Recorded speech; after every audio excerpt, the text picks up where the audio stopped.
जय हिंद दोस्तों, मैं नवीन शर्मा आप सभी का स्वागत करता हूं। आशा करता हूं आप सभी अच्छे हैं। एकदम सारे प्यारे दोस्त उम्मीद करेंगे बहुत शानदार होंगे। पर आप सब राहट कमेंट करेगी तो अच्छा लगेगा। 2.5 महीने बाद क्लास तो देख करके बहुत खुशी हुई है इस तरह से कमेंट सेक्शन में। आरबीएल, आलोक, पुष्पराज, दिव्यांशी, गुनगुन सिंह, मुकुल, पंकज, कृष्णा, करणदेव, पायल, सोमवीर, सारे प्यारे साथियों का बहुत सारा स्वागत है। हर रोज हमारी क्लास 7 बजे से होगी और यूं ही सुबह सुबह में आपको पढ़ाएंगे। तो मैं पहले आपको आज कुछ चीज़ों के बारे में गाइड करने आया हूँ। आज की क्लास हमारी थोड़ी सी ही रहेगी, बहुत जितना भी टॉपिक हम पढ़ पाएंगे, लेकिन उससे ज़्यादा ज़रूरी है कि भाई आप पढ़े कैसे और अपनी चीज़ों को किस तरह से एग्ज़ाम का ध्यान रखते हुए आपको कवर करना है, ये मैं आपको बता देता हूँ। क्योंकि साथी हम सब लोग पढ़ रहे हैं अभी यकीन 2.0 में। और यकीन 2.0 से पहले एक बार थम्स अप करना, कितने साथी ऐसे हैं जो यकीन बैच में हिस्ट्री पढ़ चुके हैं। यानी इससे पहले यकीन बैच हुआ था और 3 कैटेगरी में हम इसको बांटेंगे। एक तो आप यकीन बैच में पढ़ चुके हैं, तो आपके पास अपने नोट्स होंगे, ठीक है, हैंड रिटन नोट्स होंगे या फिर पीडीएफ आपने निकलवाई हुई होंगी, कोई एक विकल्प आपके पास होगा। तो यकीन बैच में यदि आप पढ़ चुके हैं, ठीक है, तो आपको ऐसा नहीं है कि फिर से नोट्स बनाने हैं, यानी कि फिर से आप नोट्स नहीं बनाएंगे। अगर कुछ भी आपको ऐड ऑन करना है तो आप उन्हीं पेपर्स में, आपको लगता है कोई एडिशनल डेटा है तो आप उसको ऐड कर लेना। अब बात आती है ऐसे साथी जिन्होंने यकीन बैच में हिस्ट्री को नहीं पढ़ा है या न्यू ज्वाइनी है, नया नया बैच ज्वाइन किया है अभी यकीन 2.0 जिन्होंने परचेज किया था।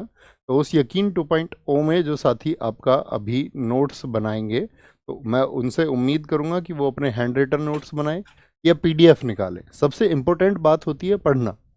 कई बार हमारा ध्यान भटकाया जाता है और कई बार हमको नई नई चीज़ें बताई जाती हैं और हम उनमें भटक भी जाते हैं। दरअसल में आप सोचिए, जब आप बचपन में थे तो आपने कैसे पढ़ा था? क्या आपने नोट्स बना के पढ़ा था या आपने किताबों से पढ़ा था?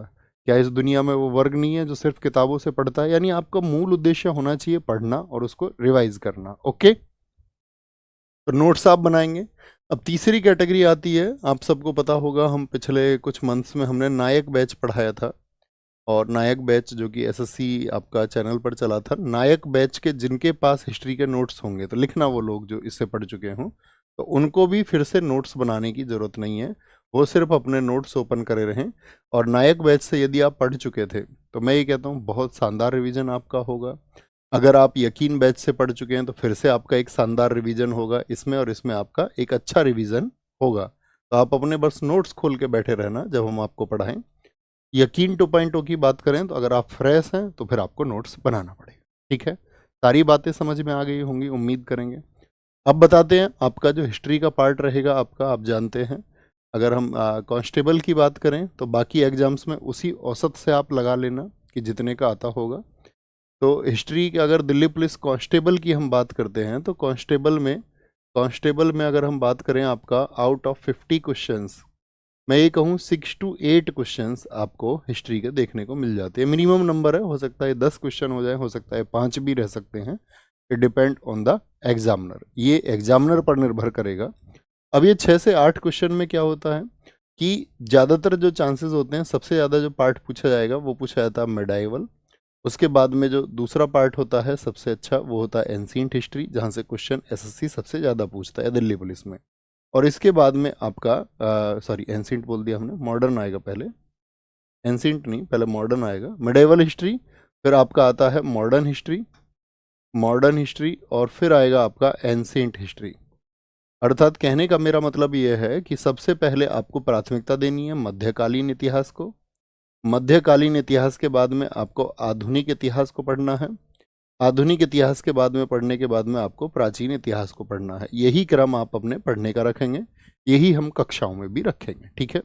तो कहाँ से शुरू करने वाले हैं एक बार लिखिए, ठीक है। तो आप समझेंगे हम मध्यकालीन इतिहास से शुरू करेंगे, फिर हम आधुनिक इतिहास, जैसे वेटेज एग्जाम में रहता है उसी हिसाब से हमको पढ़ना चाहिए।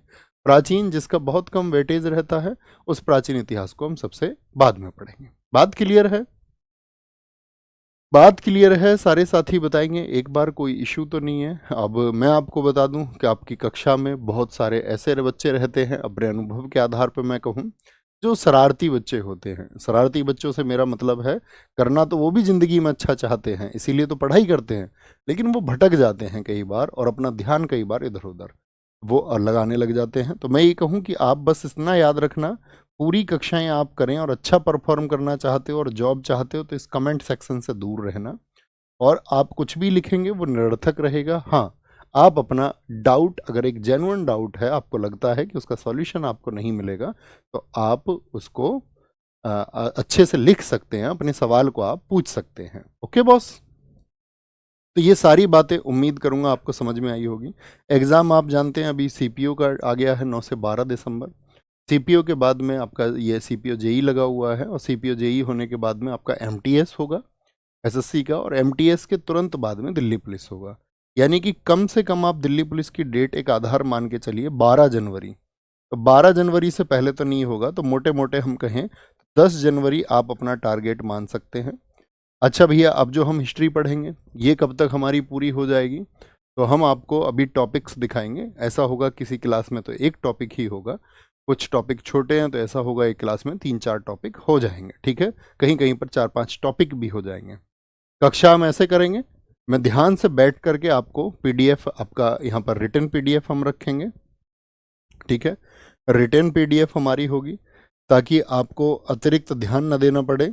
और ये जो पीडीएफ हमारी होगी ये आपको क्लास से एक दिन पहले कुछ टॉपिक्स की मिल दिया करेगी, एक दिन पहले, ठीक है? अभी शुरुआत में 1-2 दिन इशू रहेगा, क्योंकि 1-2 दिन तो आज तो हमने जैसे शुरू ही किया है, तो कल आपको पीडीएफ नहीं दे सकते थे, आज पढ़ाएंगे और अगली 1-2 क्लासेस की पीडीएफ आपको एक दिन पहले मिल जाया करेगी। यानी आप देखा करोगे, जैसे मान के चलिए आज आपका हम बात करें 12 नवंबर है, कल 13 नवंबर होगा, तो 13 नवंबर को जब आप देखेंगे तो 12 नवंबर की जो पीडीएफ अपलोड होगी उसी में 13 नवंबर के नोट्स भी होंगे, यानी एक दिन पहले वाली क्लास में।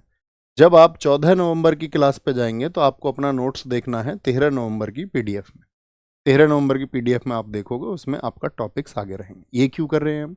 ये हम इसीलिए कर रहे हैं ताकि आप अपने नोट्स अपने समय के हिसाब से बना पाए, और कक्षा में जब आप आएँ तो बहुत ध्यान से सुनने आए। ऐसा नहीं आपका ध्यान बोर्ड की तरफ भी है, आपको टीचर की बातें भी सुननी है और आपको फिर लिखना भी है। तो इससे क्या होता है, डिस्ट्रैक्शन होता है और बहुत सारी चीज़ें हमसे स्किप हो जाती हैं, और इसीलिए हम चीज़ों को भूलते भी हैं। बात क्लियर है?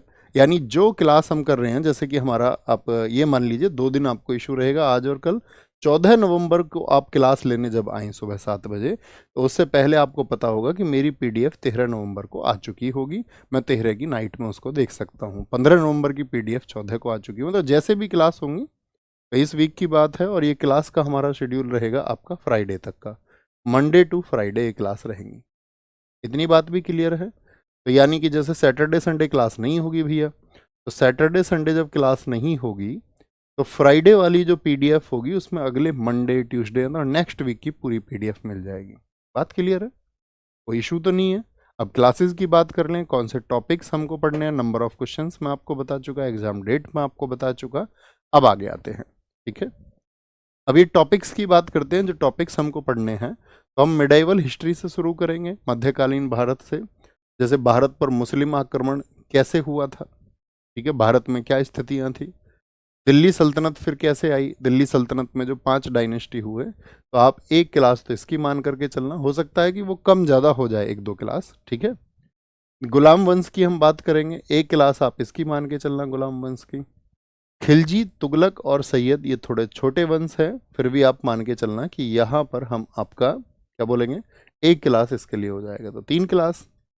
लोधी वंश की बात करेंगे हम आपका, और विजयनगर साम्राज्य, ठीक है, ये हमारा एक क्लास में ये हो जाएगा, 4 क्लास हो गए।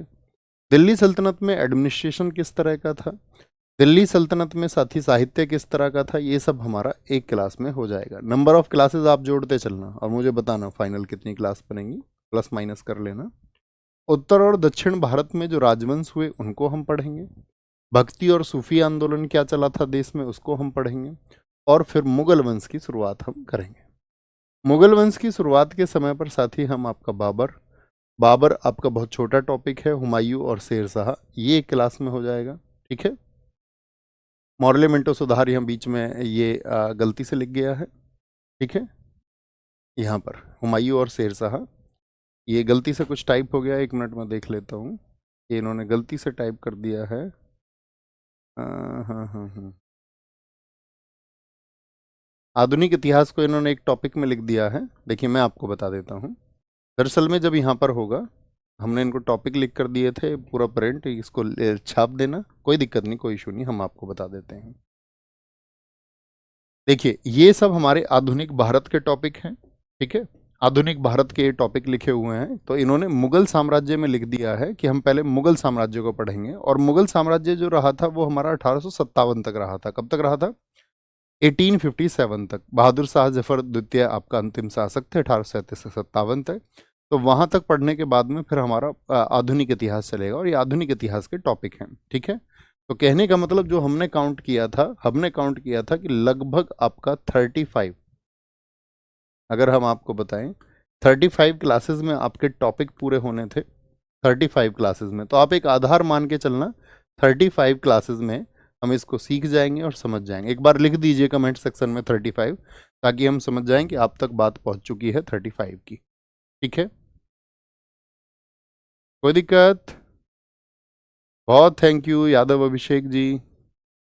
कोई इशू, कोई परेशानी? सर मैंने नायक बैच से हिस्ट्री पढ़ा हुआ है, तो क्या अभी बता चुका हूँ मैं ये सारी बातें, ठीक है। क्योंकि हमने आपको बताया, तो आपको फिर से नोट्स बनाने की जरूरत नहीं है। शुरू करें, मध्यकालीन इतिहास से शुरू करते हैं। आपके पास 2 चीजें होंगी, उम्मीद मैं आपसे करता हूँ। एक तो इंडिया का मैप, यानी कि भारत का मैप आपके पास होना चाहिए, और एक वर्ल्ड मैप, यानी कि जो कॉम्पिटिटिव एग्जाम की तैयारी बच्चे कर रहे हैं, जो साथी तैयारी कर रहे हैं, तो उनको पता होना चाहिए भारत के राज्यों की स्थिति कहाँ पर है, कौन सा राज्य किसका पड़ोसी है, और ऐसे ही कौन सा देश किसका पड़ोसी है। एक मोटा मोटा आइडिया आपको होना चाहिए, एक लगभग आइडिया जिसको हम बोलते हैं। ओके बॉस, चलिए अब यहाँ पर शुरू करते हैं हम अपनी क्लास को। और इस क्लास में हम आपका, बहुत ध्यान से सुनना है आपको, अतिरिक्त बातें किसी को नहीं करनी है। बस अपने पेन और कॉपी को बंद कर दीजिए और मेरी बात ध्यान से सुनिए। जो मैं पढ़ाऊँ, आप जब नेक्स्ट डे आएँ तो एक प्रॉमिस लिखिए कमेंट सेक्शन में कि आप उसको एटलीस्ट 10 मिनट पढ़ के आएंगे। जो मैंने आपको पढ़ाया होगा आप 10 मिनट उसको पढ़ के आएंगे, ठीक है। ओके, देखिए हम शुरू करने जा रहे हैं इतिहास। इति दन ह दन आस, इसका मतलब होता है कि ऐसा हुआ था। It was happened, it was happened, it was happened, ऐसा हुआ था। भाई आप किस घटना को इतिहास कहेंगे? क्या ऐसा हो सकता है कि अभी साल 2025 चल रहा है, 2026 में आपका सिलेक्शन होगा, आप फाइनली सेलेक्ट हो जाएंगे 2026 में, तो क्या आप 2026 को इतिहास कह सकते हैं, हाँ या ना? तो आप कहेंगे नहीं भैया, हम इतिहास कहेंगे जो हमारे साथ बीता होगा। हमारे 10th के डेज थे, हमारे 12th के डेज थे, ठीक है। कुछ हमारे परिवार में घटनाएं घटी थी पहले, तो उसको हम बोलते हैं इतिहास। अच्छा, अब दूसरी बात आएगी, जैसे आप कहेंगे कि आपके घर में कोई घटना घटी थी, क्या वो भी इतिहास है? क्या आपने जब 10th किया था, आपके स्कूल के दिन थे, 12th किया था, क्या वो भी इतिहास है? तो उसको हम इतिहास में नहीं रखते हैं।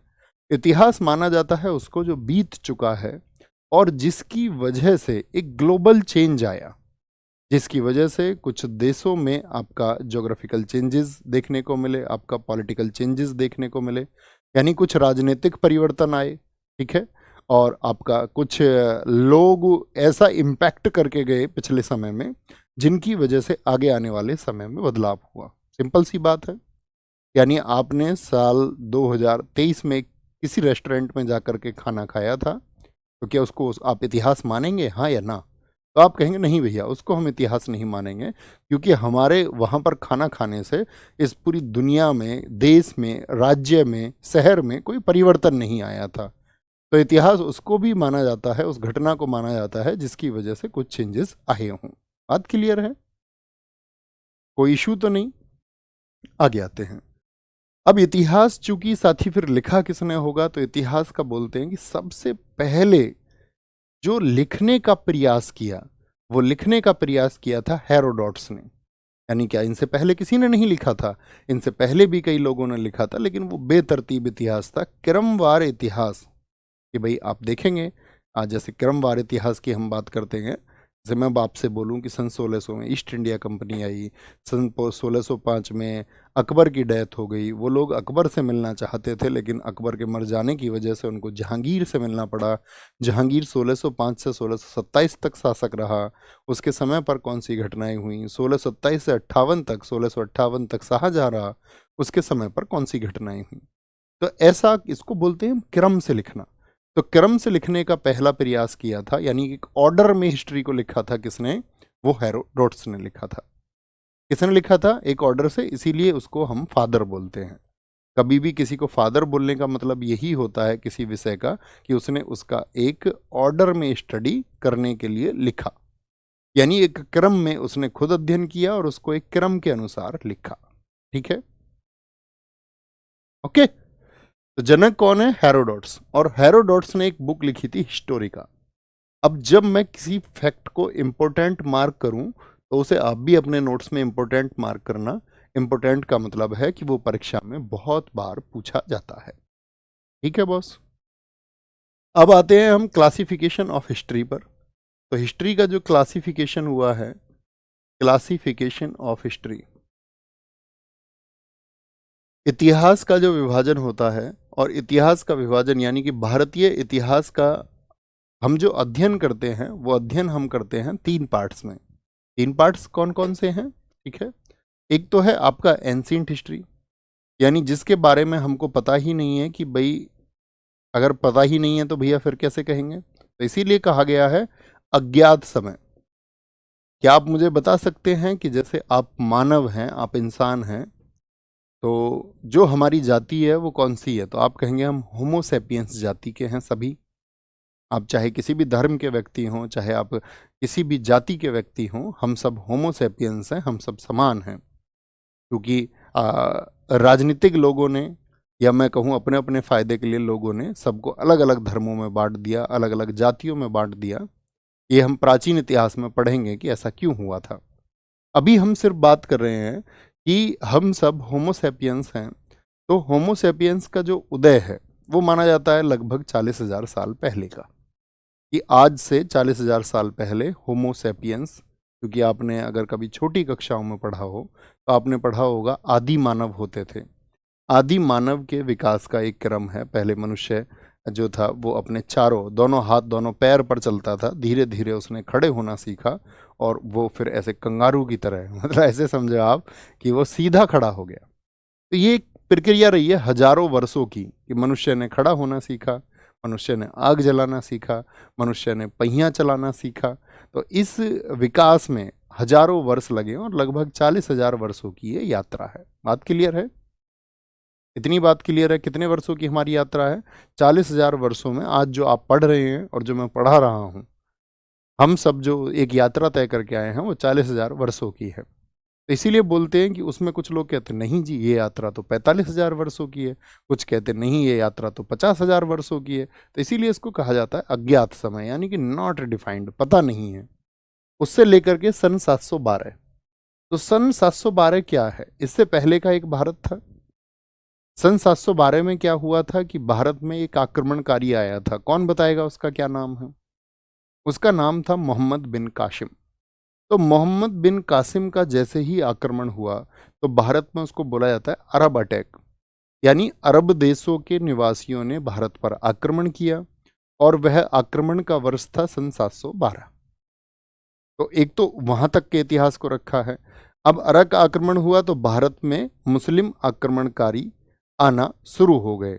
तो एक जो वर्ग है मुस्लिम आक्रमण का भारत पर जो प्रभाव रहा इसके बाद में, और औरंगजेब की डेथ तक, यानी कि 1707 में एक मुगल शासक था औरंगजेब, और मैं आपसे कहूं तो वो आपका बाबर, हुमायूं, हुमायूं के बाद में आपका अकबर, अकबर के बाद में जहांगीर, जहांगीर के बाद में शाहजहां, और शाहजहां के बाद में औरंगजेब। यानी मुगलों का ये छठा शासक था औरंगजेब, जिसकी मृत्यु कब हुई थी? 1707 में। तो 1707 में मैंने यहां पर बताया 2 घटनाएं हुई। 712 में तो एक घटना हुई, मोहम्मद बिन कासिम आया, बहुत बार परीक्षाओं में पूछा जाता है मोहम्मद बिन कासिम भारत कब आया था। तो जैसे आज चल रहा है ना 2025, और 1707 एडी में क्या हो गया, औरंगजेब की डेथ हो गई। हम सबको पता होना चाहिए औरंगजेब की डेथ के बाद में, औरंगजेब की मृत्यु के बाद में, अगर आपको अभी नहीं पता है तो मुगल शासन जो था वो बहुत कमजोर हो गया था। अब मुगल शासन कमजोर हो गया तो मुस्लिम शासन का एक प्रभाव जब तक भारत पर रहा उसको मान दिया गया मध्यकालीन इतिहास। और औरंगजेब की मृत्यु के बाद में, यानी मुगल शासन जब कमजोर होने लगा, तो उसके बाद के समय को माना जाता है आधुनिक इतिहास। यानी कि बाद के मुगल शासक, भारत में आपका मराठा साम्राज्य, और भारत में जो अंग्रेज आए या हम कहें विदेशी आए, उन सभी विदेशियों का जो इतिहास है।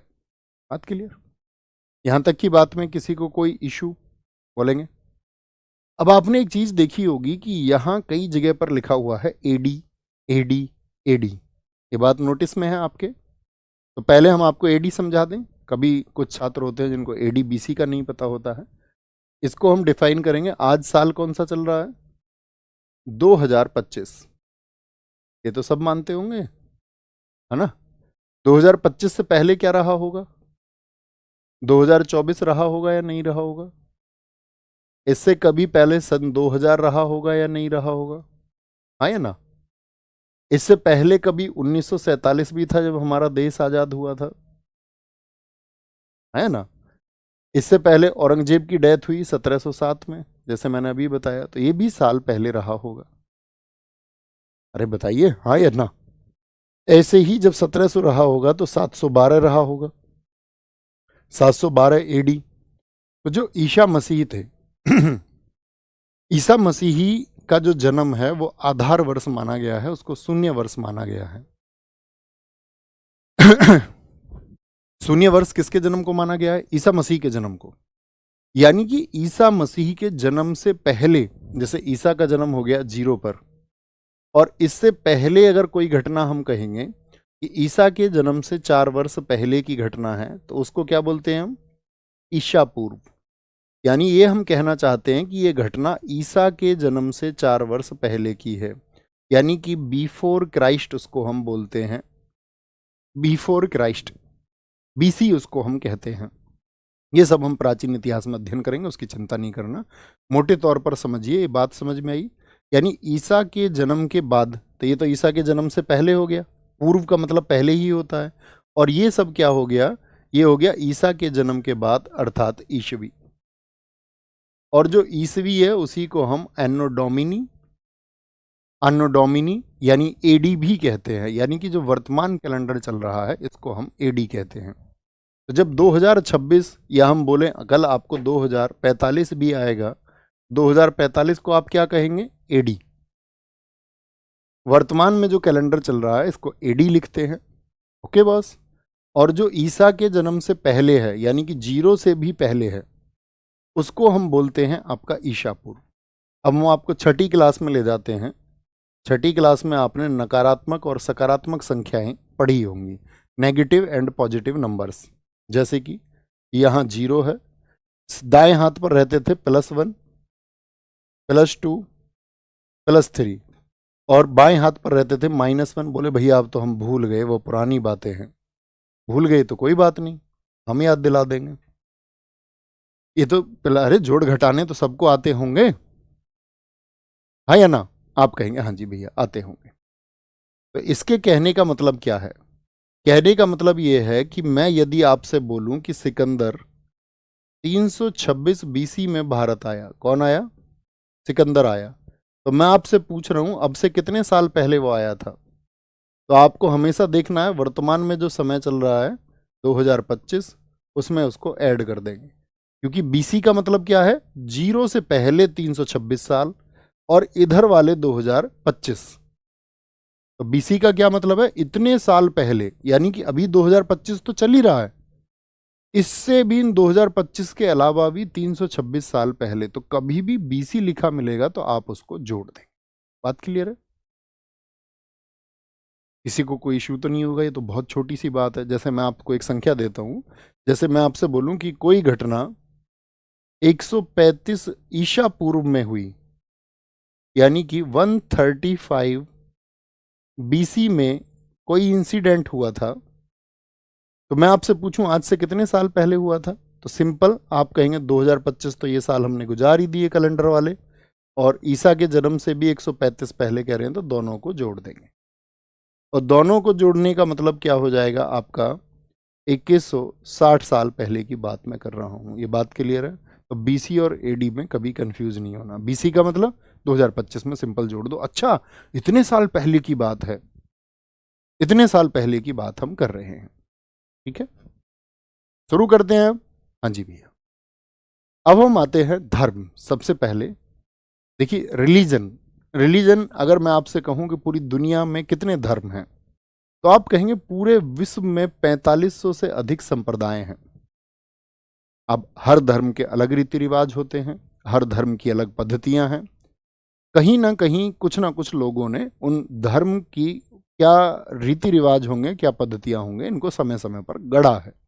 यानी कि समय समय पर उनको बनाया, लोगों को सिखाया, लोगों ने उसी तरह से उसको मानना शुरू किया। तो इस तरह के 4500 संप्रदाय दुनिया में हैं, छोटे बड़े। कुछ संप्रदाय तो ऐसे हैं जिनको मानने वालों की संख्या ही लगभग एक कबीला, यानी कि सिर्फ 150 लोग ही उस धर्म को मानते हैं। दुनिया में ऐसे बहुत सारे लोग हैं जो किसी भी धर्म को नहीं मानते हैं। जैसे 2011 की जनगणना आप देखोगे तो बहुत सारे ऐसे निवासी हैं भारत के ही जो किसी धर्म को नहीं मानते हैं। सबसे ज्यादा किस धर्म को मानने वाले लोग हैं दुनिया में, तो आप कहेंगे ईसाई धर्म। इसको दुनिया में 31% लोग मानते हैं। अब आप कहेंगे पूरी दुनिया के 31%, तो अभी दुनिया की जो जनसंख्या है उसको लगभग माना जाता है 850 करोड़ लोग पूरी दुनिया में हैं। जैसे मैं आपसे पूछूंगा अपने प्यारे साथियों से कि भारत की जनसंख्या अभी कितनी है, लगभग में बताइए, और जो लोग 2011 की सेंसस से जानते हो वो उसके हिसाब से बताइए। यानी कि 850 करोड़ लोग पूरी दुनिया में रहते हैं, उसके 31% की हम बात कर रहे हैं। परसेंटेज निकालना आप जानते होंगे, बहुत अच्छे से जानते हो। बताइए एक बार फटाफट से कैलकुलेशन करिए, कोई जल्दबाजी नहीं है हमें, हमारे पास सफिशियंट टाइम है। एक बार सीखने का आपका फ्लो बन जाएगा, तो आप घटनाओं को अच्छे से जानते और सीखते रहेंगे। ठीक है, अतिरिक्त बातें कोई नहीं करेगा भैया। दिल्ली पुलिस का प्रैक्टिस सेट 1 दिसंबर को, 1 दिसंबर नोट कर लीजिए, 1 दिसंबर से दिल्ली पुलिस का प्रैक्टिस सेट शुरू करेंगे। 25 प्रैक्टिस सेट होंगे टोटल। और अभी जिनके पास समय है प्रैक्टिस सेट करने का, वो एक बार नायक 2.0 कर लीजिए, हमने यूट्यूब पर कराया हुआ है। और जिस समय पर ये कराया था तो उस समय पर आपसे कहा था कि दिल्ली पुलिस के लिए ये सबसे पहली सीढ़ी होगा नायक 2.0।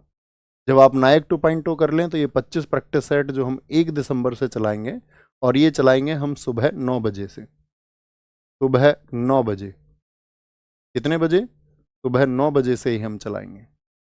थम्सअप करिए, प्रैक्टिस सेट, और खुश भी होइए। ठीक है, चलो, बहुत सारे लोगों ने कैलकुलेशन कर ली है कि भारत की जनसंख्या जो है वो लगभग आपका 140 करोड़ के आसपास है। यानी कि इंडिया की पॉपुलेशन 140 करोड़, हाँ मान सकते हैं, क्योंकि आप सबको पता होगा 2011 में ही हम लगभग 121 करोड़ पर थे। तो 121 करोड़ पर थे तो हम लगभग 135 से और 140 के बीच में कहीं पहुंच चुके होंगे जरूर। यानी कि लगभग 140 करोड़ आप मान लीजिए आज इंडिया में है। ऐसे ही पूरी दुनिया में कितने, 850 करोड़। और 850 करोड़ का अगर हम बात करें 31%, यानी कि लगभग 1/3 हो गया। अब 1/3 की बात यदि हम कर रहे हैं तो इसका मतलब कितना हो गया, ये हो गया लगभग 263 के आसपास। तो 263 CR, यानी कि 263 करोड़ लोग ईसाई हैं लगभग में। मुस्लिम की बात करते हैं तो दूसरे नंबर पर मुस्लिम आते हैं। मुस्लिमों की पॉपुलेशन पूरी दुनिया में कितनी है, 23% है। ऐसे ही हिंदू पूरी दुनिया का कितना है, 15% है। यानी कि 850 का 15% आप निकालेंगे तो इतने हिंदू हैं। ओके, बौद्धों की बात करते हैं तो 7% है। तो ये दुनिया के, मैंने बताया है, घटती संख्या में घटती संख्या में 4 धर्म हमने आपको बताए हैं। बाकी आप जानते ही हैं, सिख भी हैं, यहूदी भी हैं, पारसी भी हैं, और बहुत सारे ऐसे धर्म हैं। इसीलिए हमने आपको कहा कि 4500 धर्म हैं। जैन धर्म है, 4500 धर्म। ओके, सबसे प्राचीन धर्म कौन सा था? सनातन। अभी उसको बदल करके हम लोग हिंदू कहने लग गए हैं, लेकिन सनातन सबसे प्राचीन नाम इसका हुआ करता था। अभी इसको कई बार हिंदू नाम से कहा जाता है और कई बार हम इसको आर्य धर्म कहते हैं। अब हिंदू धर्म जो है उसमें आस्था एक विषय है, नियम नहीं है। आप मुझे बताएं, ये मैंने क्यों कहा नियम नहीं है? इन सब बातों का बड़ा महत्व होगा। आप अगर कक्षाओं को बहुत ध्यान से सुनेंगे तो आपका एनलाइटनमेंट होगा, आप बहुत पैमानों पर सोच पाएंगे। यदि आप मेरी बातों को समझेंगे तो आपको जीवन में बहुत कुछ सीखने का मिलेगा, और वो हर एक विषय जो आपको जीवन ना सिखा पाए उस विषय का कोई महत्व नहीं बचता है आपकी ज़िंदगी में। बाकी सब तो खैर है ही, लेकिन इतिहास इसीलिए भी शानदार विषय है क्योंकि वह आपके जीवन निर्माण को सफल बनाता है। यदि आप सीखना चाहते हैं तो आप सीख जाते हैं। जैसे कि आप अपने घर से एक उदाहरण लीजिए, आपके घर में जितने भी लोग हैं वो देवी देवताओं में विश्वास रखते हैं या नहीं? यानी कि वो, अगर हम बात करें किसी भगवान में, किसी देवी में विश्वास रखते हैं या नहीं रखते हैं? तो आप कहेंगे हाँ जी रखते हैं। हम आपका अगर बात करें, अभी नवरात्रे गए थे, नवरात्रे भैया हमने बनाए। दिवाली पर लक्ष्मी जी की पूजा की थी, ठीक है, गणेश जी की पूजा करते हैं, शिव जी की पूजा, सोमवार के व्रत रखते हैं। लेकिन क्या आपके घर के सारे सदस्य पूजा पाठ करते हैं? आप कहेंगे भैया मम्मी तो बहुत करती हैं, पापा जी कई बार नहीं करते हैं, भैया करते हैं, दीदी करती हैं, भाभी करती हैं, लेकिन एक भाई नहीं करता है पूजा पाठ। तो यानी कि, और वो क्या हिंदू नहीं है? जो पूजा पाठ नहीं करते हैं क्या वो हिंदू नहीं है? तो आप कहेंगे बिल्कुल हिंदू हैं। तो यानी कि आप आस्था मात्र से भी हिंदू हो सकते हैं। आपको किसी रीति रिवाज को कि नहीं भैया आप पूजा पाठ ही करोगे तभी आप हिंदू कहलाओगे, तो इतना सनातन धर्म को अगर हम बात कहें कि लचीला बनाया गया कि भाई आप मान कर के भी हिंदू हो सकते हैं। जरूरी नहीं है कि आप सुबह उठें, पूजा करें, पाठ करें, आप रामायण का पाठ करें या आप कुछ श्लोकों को बोलें तभी आप हिंदू होंगे। यानी कि कोई फिक्स नियम नहीं है कि भैया आप हिंदू तब कहलाएंगे जब आप इस नियम को फॉलो करेंगे। ऐसा ही है कि नहीं है? जैसे कि अमन राजवत कह रहे हैं कि मैं पूजा नहीं करता, हमारे घर में बाकी सब करते हैं, तो फिर भी आप हिंदू हैं। इसका मतलब क्या हुआ कि हिंदू धर्म में आस्था मात्र का एक आपका रीति रिवाज अगर हम कहें या मान्यता है, नियम कोई नहीं है कि भाई एक आपका रिजिड लॉ बना दिया, कठोर कानून, नहीं ये करना ही होगा। ठीक है, आगे आएंगे। जैसे ईसाई धर्म है, ईसाई धर्म की एक पवित्र पुस्तक है बाइबल, आप सब जानते हैं ईसाई धर्म की। तो ये पहली पुस्तक आई थी दुनिया में जिसने किसी धर्म के कुछ फिक्स लॉ बना दिए, कुछ निश्चित नियम बना दिए कि भाई ये सर्टेन रूल्स होंगे, ये आप फॉलो करोगे तो आप क्रिश्चियन कहलाएंगे, तो आप ईसाई कहलाएंगे, तभी प्रूव होगी आपकी क्रिश्चियनिटी, नहीं तो आप क्रिश्चियन नहीं है। बाइबल पुस्तक की भी बात करें तो बाइबल दरअसल में पहले ईसाई धर्म में लिखे जाते थे ओल्ड टेस्टामेंट्स। अभी नए समय पे जो शिक्षाएं हुई न्यू टेस्टामेंट्स, उनको मिला करके बाइबल लिखी गई। तो ये पहली पुस्तक हुई बाइबल। समझ पा रहे हैं? लगभग अगर मैं आज से बात करूं तो 3000 साल पहले ईसाई धर्म के लिए कुछ नियम लिखे गए। यानी यहां पर हमको क्या चीज सोचनी है, कुछ धर्म ऐसे हैं जो बहुत कठोर नियम नहीं बना रहे हैं, कुछ धर्म ऐसे हैं जो नियम नहीं बना रहे हैं कि भाई आपका इस धर्म से होने के लिए कुछ नियमों को आपको पालन करना है, लेकिन कुछ ऐसे भी धर्म हैं जो आपका एक निश्चित नियम बना रहे हैं। बात क्लियर है? आगे आएंगे। इस्लाम धर्म, आज से 1400 वर्ष पहले ये धर्म आया। ठीक है, 1400 वर्ष पहले। 1400 वर्ष पहले क्यों? क्योंकि जब हजरत मोहम्मद साहब ने इसकी स्थापना की थी इस्लाम धर्म की कि भाई हम एक नया धर्म शुरू करेंगे, तो उनका जन्म हुआ था 570 एडी में।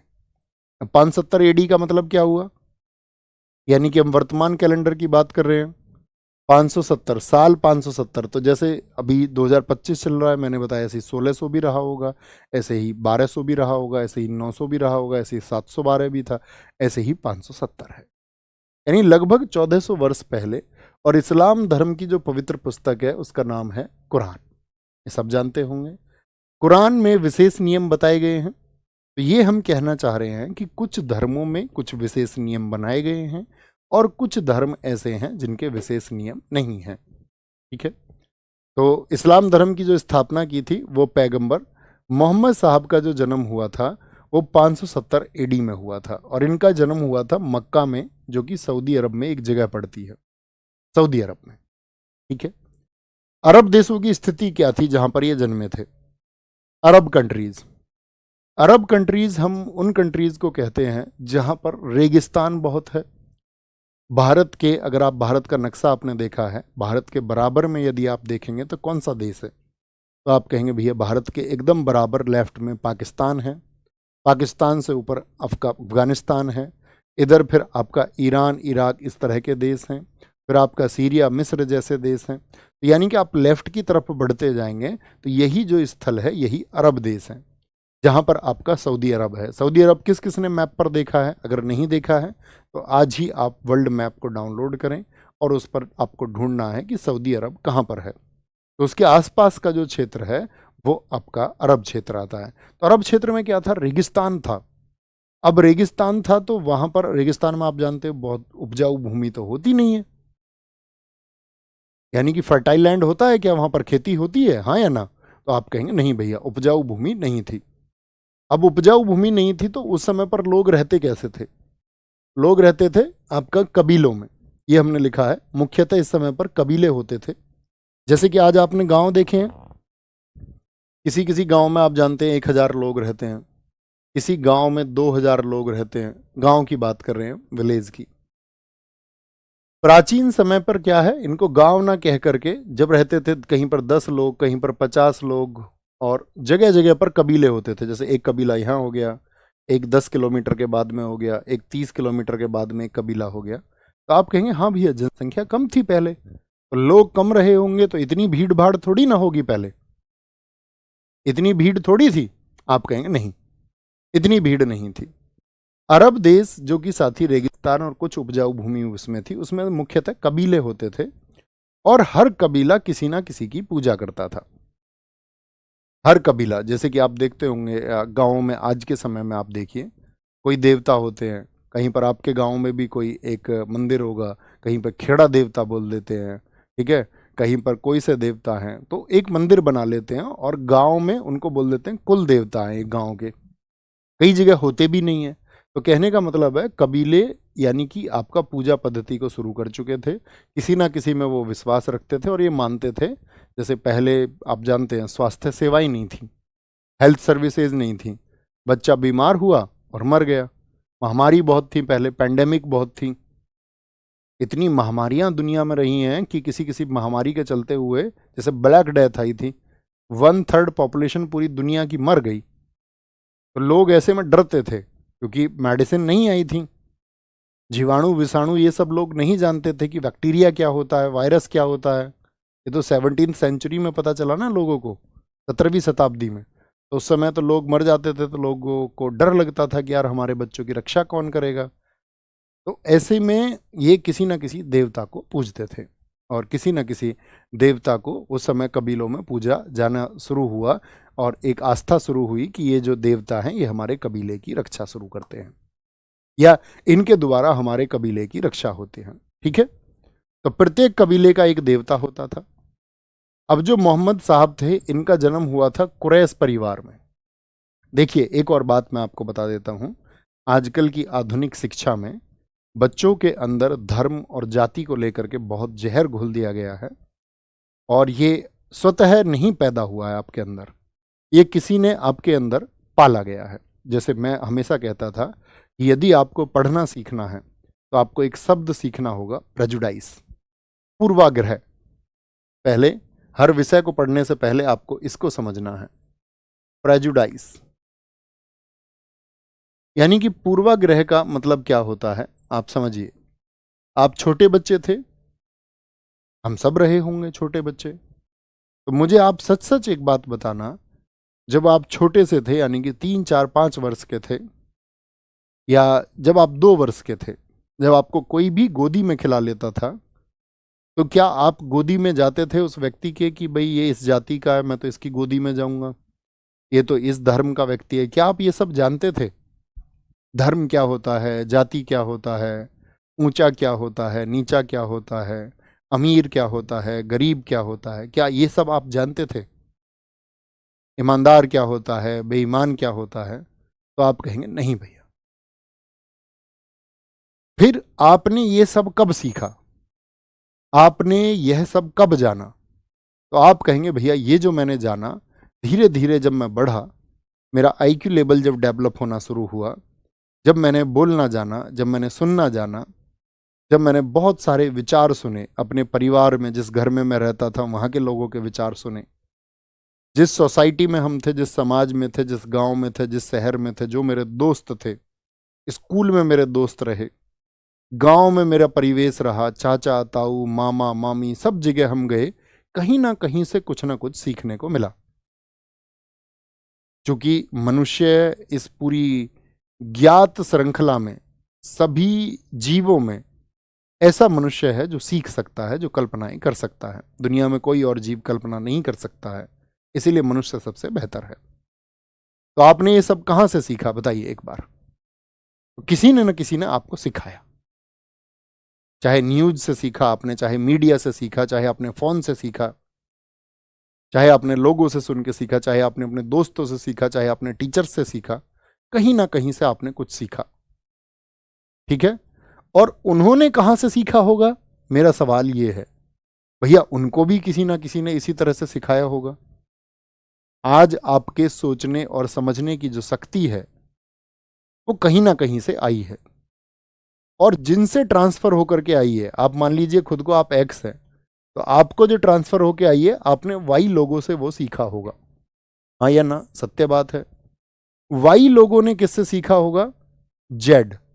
तो आप कहेंगे भैया कहीं ना कहीं कभी ना कभी तो कोई विचार पैदा होता है, कहीं ना कोई आइडियोलॉजी, विचारधारा विकसित होती है और फिर वो ट्रांसफर होती है, वन टू वन, और फिर हम सब चीजों का अंतर करते हैं। हम जिस धर्म में पैदा होते हैं हमको लगता है वही धर्म अच्छा है, हम जिस जाति में पैदा होते हैं हमको लगता है वही जाति अच्छी है। ये आपको किसी ने सिखाया है।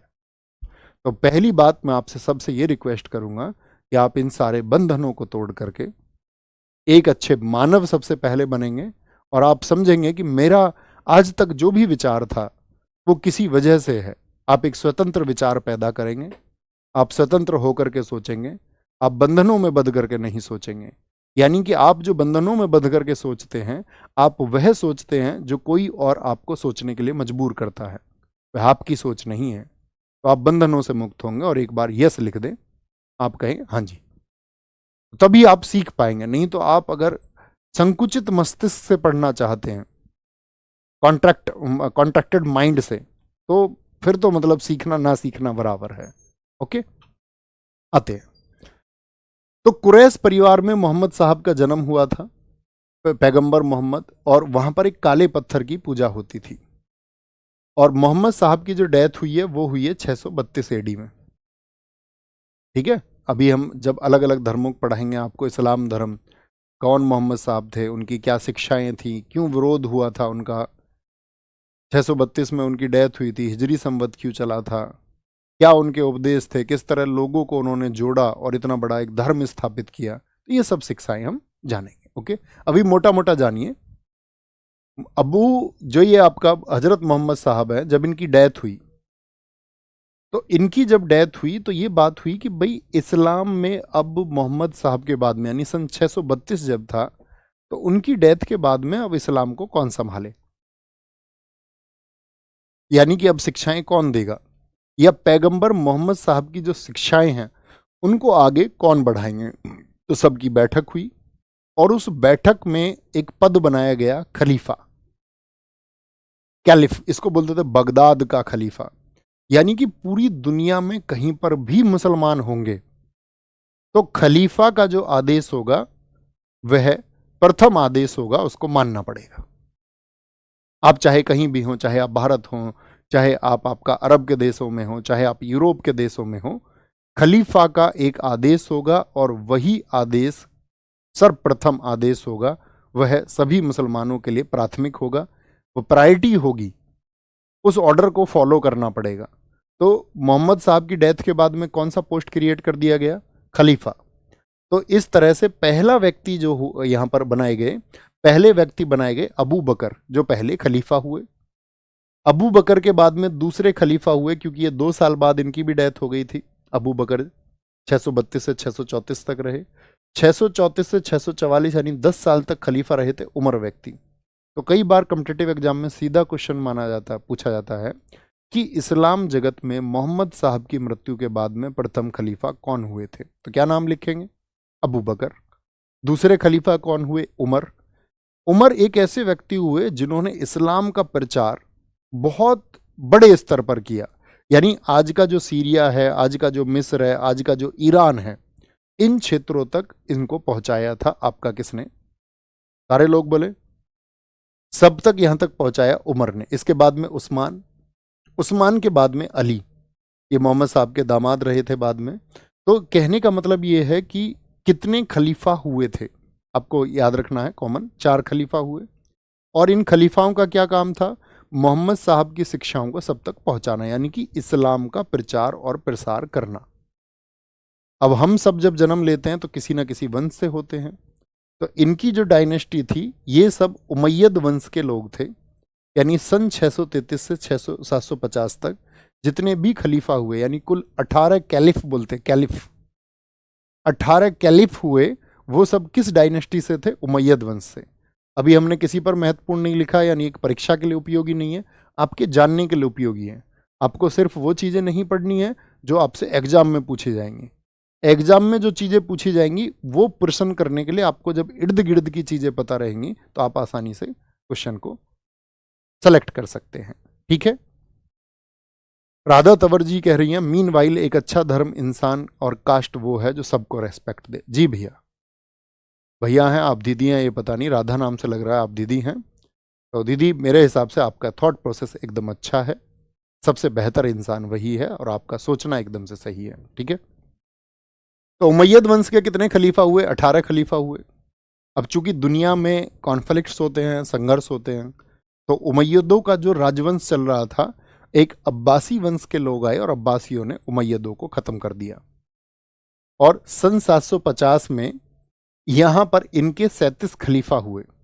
और 37 खलीफा जो हुए, इन सब ने अपना सेंटर बनाया बगदाद। यानी कि ये ऑर्डर कहां से जारी होते थे? बगदाद से। बगदाद किस देश की राजधानी है, मैं आपसे पूछना चाहूंगा। भैया कल दिल्ली में बहुत गलत हुआ, पूरे देश की भावनाएं सबके साथ में हैं। कल सच में बहुत खराब एक घटना हुई। और खराब घटना क्या मतलब, ये मानव मात्र को हिलाने वाली घटनाएं होती हैं। जांच अभी जारी है, देखिए क्या होता है। क्योंकि किसी भी जांच से पहले अगर हम ये कहें कि वो किसी भी तरह की घटना है, अभी तो हम सब लोगों की संवेदनाएं होनी चाहिए मृत लोगों के साथ में, घायल लोगों के साथ में, या जिनको नुकसान पहुंचा है उन सब के साथ में। अगर ये एक आतंकवादी घटना के तहत कोई भी चीज़ की गई है, तो ये तो दुनिया जानती है कि शर्मसार करने वाली घटनाएं हैं।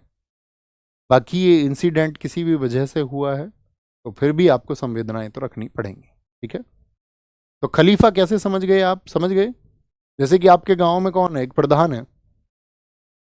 ऐसे ही मुस्लिम जगत का प्रधान कौन था? खलीफा पद, याद रहेगा। इराक की राजधानी है बगदाद। एक एक बुद्धू ने इंडोनेशिया की राजधानी बताया है बगदाद को। ये तो उनको सिखाना पड़ेगा। इतनी बेसिक नॉलेज आपको होनी चाहिए, किसी स्टेट का क्या कैपिटल है, किसी देश की क्या राजधानी है। इतना बुद्धू नहीं रहना है, सीखिए, खूब पढ़िए, खूब मेहनत करिए। ठीक है। अब इन लोगों ने कुछ चीजें शुरू की, जैसे जिहाद। यानी कि जो लोग इस्लाम को नहीं मानते हैं उनके खिलाफ हमको क्या करना है? जिहाद करना है। यानी उनको इस्लाम में कन्वर्ट कराना है। भाई पहले तो युद्ध होते थे और कोई भी जो राजा होता था वो अपना राज्य विस्तार चाहता था, और वो चाहता था जो मेरी जनता हो वो मेरे ऑर्डर्स को फॉलो करे। ठीक है। तो जिहाद इन लोगों ने शुरू किया।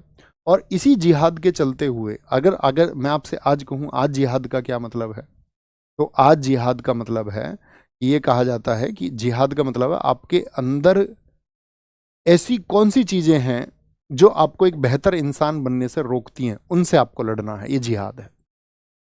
यानी आपके हमारे सबके अंदर भी तो कमियां होती हैं, तो हम सबको उनसे लड़ना होता है, यही जिहाद है। अभी कुछ साथी बता रहे हैं सर मैथ की क्लास स्टार्ट हो गई है, तो आज तो हमने आपको बताया कि कैसे हमारा हिस्ट्री का वेटेज क्या है, किस तरह से हम पढ़ेंगे। और आज की क्लास मैंने कहा था बहुत छोटी सी हो पाएगी, तो कल से कंटिन्यू करते हैं। और 7 बजे हम करेक्ट आपको रोज हाजिर मिलेंगे। 7 से 8 बजे तक हम हर रोज थोड़ा थोड़ा पढ़ते पढ़ते अपनी यात्रा को आगे बढ़ाते रहेंगे। और आप मानिए कि एक बार जितना चीज़ मैं आपको बताते रहूँ, आपको 10 मिनट उसको पढ़ के आना है। कल हम जो पढ़ेंगे उसकी पीडीएफ आपको आज मिल जाएगी, ठीक है। तो अपना ख्याल आप बहुत सारा रखिए। और कई साथियों ने पूछा सर आप कैसे हैं, आपकी आंखें कैसी हैं। मेरी आंखें अभी एकदम ठीक हैं और मैं अच्छा हूँ। उम्मीद करूँगा आप सब भी बहुत अच्छे होंगे। इतने दिन बाद वापस आए हैं तो एक बार नमस्ते बोलना, अपने घर भी सबको नमस्ते बोलना, फैमिली मेम्बर्स को, बड़ों को नमस्ते बोलना, छोटों को प्यार देना। बहुत अच्छे से पढ़ेंगे, बहुत कुछ सीखेंगे। और जिस दिन ये हिस्ट्री की क्लासेस हमारी ख़त्म होंगी उस दिन आपके सोचने का नज़रिया कुछ और होगा, आप दुनिया को किसी और नज़र से देखेंगे, आप ज्ञानवंत होंगे, ये मेरा आपसे वादा है। थैंक यू, नमस्ते, जय हिंद, जय भारत, टेक केयर, मिलते हैं कल।